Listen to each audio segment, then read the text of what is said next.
Hey guys, this is a quick video just to explain how to use key mapping with one of those micro gamepads, and I prefer this one by a company called 8-Bit Do, which can be bought from Amazon because it has quite a few keys and they're quite decent sizes, and this device could be mounted on the riser vertically and easily accessed even with the gloves.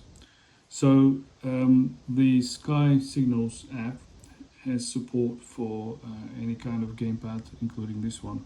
So I'm just going to go through how to set up and how to operate it, to change pages and doing many other things, and also how to allow to switch between XC Track and SkySignals back and forth by using one of these gamepad models. So this one is already paired with the phone, so the actual device does not need to be paired with the app itself.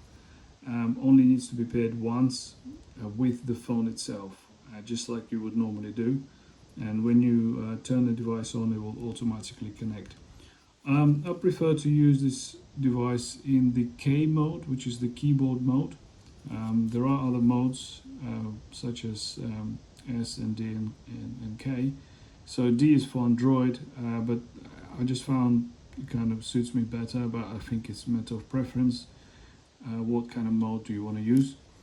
In terms of mounting on the riser, probably this way up would be the preferred way, so that then the side keys are easily accessible by the thumb. But again, it's just a matter of preference. Okay, the steps we need to do first of all is to go into settings menu. I'll try to press, no, that doesn't work that way. So under the Bluetooth devices, we have Gamepad menu here. So currently I have something set up, but let me just clear all so we can basically start from the beginning. And basically that clears all the configuration there. And because I think I've previously set up upside down like that, and I want to change it this way, so which is okay. So for the navigation between the pages, which is the first option going left, to learn from the remote, I prefer to use one of those 4 buttons, and obviously this one will be to go to the left, so that's now learned, and this one to go to the right page.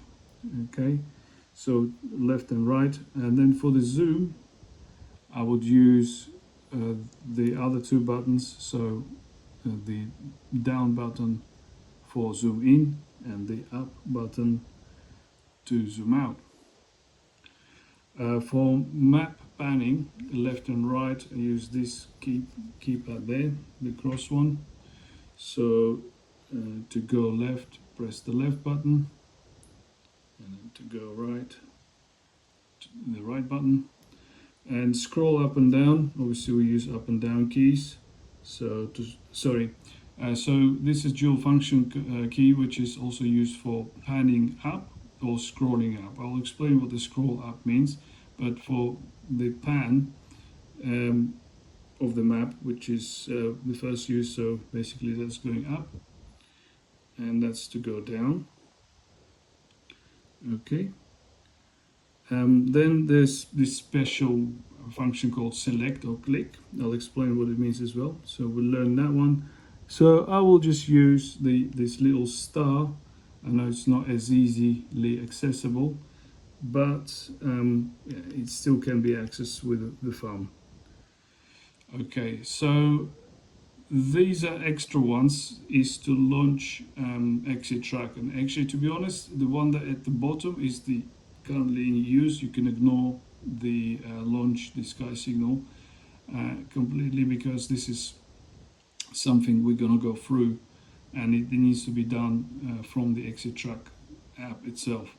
So for us to switch to XC Track, we kind of nominate a button, which I decided to use the top button, which is accessed from here, and that happens to be the M. No, sorry, I will use the bottom one to switch to XC Track, and the top one will be to go to SkySignals, because that's how I prefer it. So now all the keys are programmed. Just come back to the main menu. Okay, so first I'm going to try changing the pages to the right. So I'm just pressing the right button, and as you can see, it changes to the right and now to the left. So that works.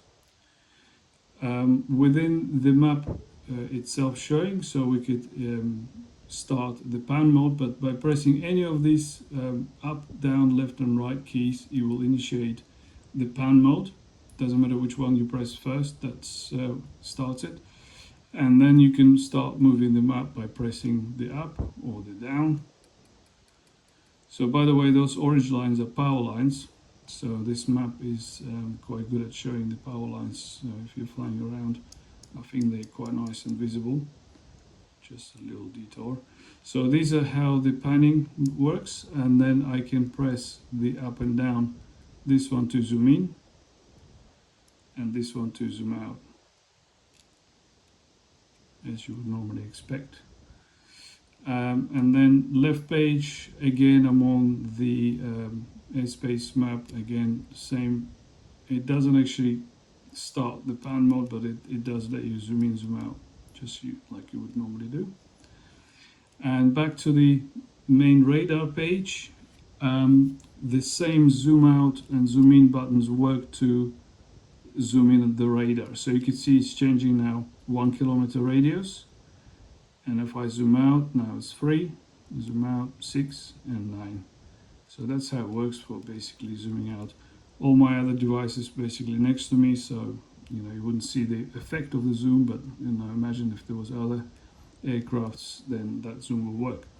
Now the scroll and select, the secondary function. So on this page, radar page, we have the dual functionality. So the same buttons that would use for pan up and pan down are used for scroll up and scroll down. So what you can do is scroll through the list of aircrafts like this.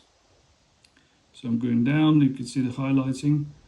Okay, and the select button, which I nominated to this button, is actually used to open the info page, so then you can have a look, a bit more detail. You can keep it on if you just fancy keeping an eye on this aircraft, and you can keep it on for a while. But also, once you're in that menu, the same select button has another meaning. If you press it, you see the star comes on. So this is kind of the follow me function, where, and now if I would just come out of this menu, which I can do by pressing either scroll up or scroll down, it's basically the same. So you scroll, select, and then scroll again to come out of the menu. So basically the same set of buttons used again and again, so multiple uses of them.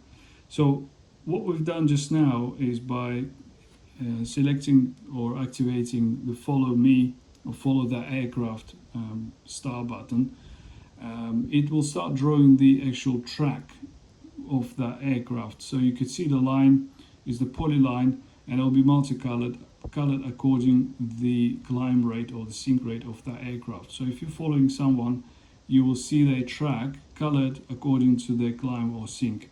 So you could see somebody in a kilometer or half a kilometer distance, and you could see exactly what they're doing in terms of climb or sink and how well they're climbing. And it's all color coded in the same accordance, where throughout the app the same color coding used in here. So these figures will color based on the climb, and also other places as well, the same color coding as well. Okay, right, and now we're on to XC Track. This is the last part where we need to allocate or assign a key mapping to switch between the two apps. So this is the other part of the two-step process where you basically link the two apps to switch. So in order to do this, we go to Preferences and Key Bindings, and then scroll all the way down to launch Android intent. I mean, you could see the button was already learned, but basically press again, it will learn button. What button this is doesn't really matter at the moment. The way XC Track works, it just fires the same event regardless of the key. As long as you know which key you programmed on the actual gamepad, the letter or the number is not really important. And that's it. That's about, well, almost it.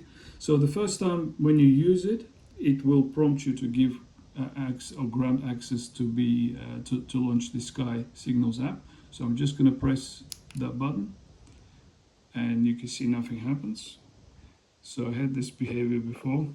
So you would see this, the rocket icon comes up, but nothing is being launched. This is the permission issue, and actually the app should launch the correct setting, but okay, it didn't do it. So what we're going to do is to actually go to phone settings, and we can search for something that resembles top, and this special access setting called appear on top.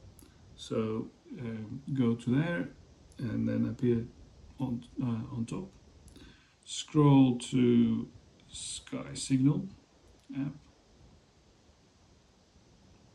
and give the permission to the app. You can exit. So I'm going to switch back to XC Track and try it again. And as you can see, this key switches to SkySignal, and then the bottom key switches back to XC Track, top key. So you've got pretty seamless switching between the two pages, and it's pretty fast. And everything works as expected. That's it, guys. Thanks very much for watching. Hopefully this was helpful.